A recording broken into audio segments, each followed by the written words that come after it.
İran Dışişleri Bakanı Abbas Arakçı, ABD merkezli Fox News kanalındaki bir programa bağlanarak ülkesindeki protesto gösterileri hakkında açıklamalarda bulundu. Protesto gösterilerinin dışarıdan kışkırtıldığına ve terör eylemlerine evrildiğine işaret eden Arakçı, dışarıdan yönlendirilen terörist unsurlar ve bu protestolara katılarak polise ve diğer güvenlik güçlerine ateş açmaya başladı. 3 gün boyunca protestocularla değil, teröristlerle savaştık dedi. ABD Başkanı Donald Trump'ın insanları öldürmeye devam ederlerse müdahale edeceğiz şeklindeki sözlerini hatırlatan Arakçı, terörist unsurların insanları hedef almaya başlamalarının nedeni ABD Başkanı'nı bu çatışmaya çekmek istemeleriydi. Bu yüzden sıradan insanları ve polis memurlarını hedef alarak ölü sayısını artırmaya çalıştılar dedi. Trump, ABD'li yetkililer ve Avrupalılardan İran'daki olaylar hakkında tehdit içerikli birçok mesaj aldıklarını hatırlatan Arakçı, bu nedenle 8 Ocak'tan 10 Ocak'a kadar büyük bir terör operasyonuyla karşı karşıya kaldığımız 3 günü İsrailliler ve Amerikalılar tarafından bize dayatılan 12 günlük savaşın devamı olarak görüyoruz. Bu savaşın devamıydı, yani savaşın ortasındaydık dedi. Arakçı, 3 gün süren terör eylemlerinin ardından sükunet hakim. Tüm kontrol bizde ve umalım ki bilgelik galip gelsin ve herkes için felaket olabilecek bir yüksek gerginlik dönemine girmeyelim dedi. 2000'i aştığı ifade edilen ölü sayısının dezenformasyon kampanyası olduğunu savunan Arakçı, terörist unsurların ölü sayısını artırmaya çalışmasına rağmen bu sayının birkaç yüz olduğunu ifade etti. Bir soru üzerine rejimin protestoculara yönelik herhangi bir idam kararı uygulamayacağını söyleyen Arakçı, bugün ya da yarın herhangi bir idam olmayacak. Size şunu güvenle söyleyebilirim ki idam gibi bir plan kesinlikle yok dedi. Arakçı, ABD Başkanı Donald Trump'a bir mesajınız var mı sorusu üzerine ise ABD'nin İran'ın nükleer tesislerine gerçekleştirdiği saldırıları hatırlattı. Trump'a Haziran ayında yaptığınız hatayı tekrarlamayın sözleriyle seslenen Arakçı, bilirsiniz ki başarısız bir girişimi tekrarlayarak aynı sonucu alırsınız değerlendirmesinde bulundu. Muhtemel saldırıların İran'ı hedeflerinden caydırmayacağının altını çizen Arakçı, Haziran ayında nükleer tesisleri yok ettiniz ancak teknoloji ve kararlılık bombalanamaz yorumunu yaptı. İran'ın savaştan yana değil, diplomasiden yana olduğuna vurgulayan Arakçı, İran müzakereye ve diplomasiye hazır olduğunu kanıtladı. Son 20 yılda, 2025'te her seferinde bunu kanıtladık ancak diplomasiyi her zaman terk eden, savaştan sonra diplomasiyi kesen ABD oldu. Mesajım şudur, savaş ve diplomasi arasında seçim yapmak gerekirse diplomasi daha iyi bir yoldur. Bu konuda ABD ile olumlu bir deneyimimiz olmasa da yine de diplomasi savaştan çok daha iyidir ifadelerini kullandı. ما به زبان فشار و تهدید پاسخگو نیستیم ولی به زبان کرامت به زبان احترام ما پاسخ مقتضی خواهیم داد. یک راه حل اگر وجود داشته باشه فقط راه حل دیپلماتیک است. امیدوار هستم که در رایزنی‌های این چند روز بشه به اون نقطه رسید.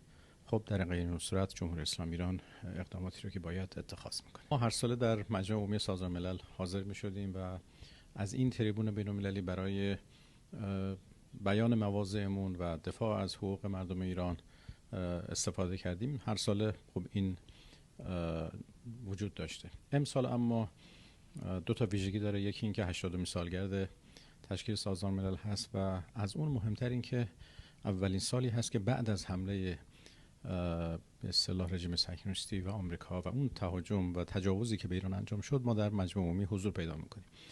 بنابراین اهمیت امسال بیشتر از این جهت هست که ما مواضع بر حق مردم ایران رو در این دفاع 12 روزه بیان بکنیم، از موضع اقتدار، از موضع مقاومت، در این حال تاکید بکنیم بر صلح‌آمیز بودن برنامه هسته جمهوری اسلامی ایران و اینکه جمهوری اسلامی ایران اصولاً یک کشور صلح طلب هست و به دنبال راه حل‌های دیپلماتیک برای مسائل هست، اما در زمان جنگ، در زمان تجاوز هم مقتدرانه با قوت، با قدرت از خودش دفاع میکنه، همونطور که در جنگ 12 روزه به اثبات رسید. شما یکی دیدار داووس هست که خب در آن نشست اقتصادی است و همینطور رئیس آژانس انرژی اتمی.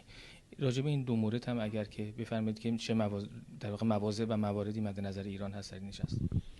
خب امروز منحصر به این دو مورد نیست. من ملاقات‌های دو جانبه متعددی رو خواهم داشت. جلسات مختلفی در سازمان ملل وجود داره. یکیشون هست که شما فرمودید داووس که حالا بستگی داره با توجه به اولویت در کدوم شرکت بکنیم. اما ملاقاتی رو با آقای گروسی خواهم داشت، ایشون به دیدن من خواهد اومد در رابطه با آخرین وضعیت برنامه هسته ایران، توافق همکاری بین ایران و آژانس و این جریان اسنپبک در شورای امنیت به راه افتاده. خب من این رو در مصاحبه مطبوعاتی بعد از امضای توافق روش تاکید کردم. در مواضع دیگری هم که بیان داشتیم این رو روش تاکید داشتیم که اگر اسنپبک نهایتاً عملیاتی بشه، این توافقی هم که ما با آژانس انجام دادیم از اعتبار خودش میافته و این توافق در شرایط جدید بعد از تجاوز صورت گرفته.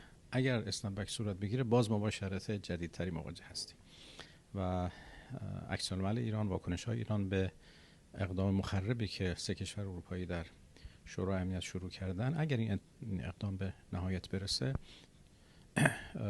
ما نشون خواهیم داد این واکنش ها رو و طبیعتا وارد یک دور جدیدی با آژانس خواهیم شد که معلوم نیست چه شکلی است. امروز روی جزئیات این مباحث بحث خواهیم کرد. همونطوری که در بیانیه دبیرخانه شورای عالی هم مشاهده کردید، مأموریت داده شده به وزارت امور خارجه که رایزنی های بیشتری رو انجام بده در خصوص این تحولی که الان در حال شکل گیری هست. در جریان سفر به نیویورک من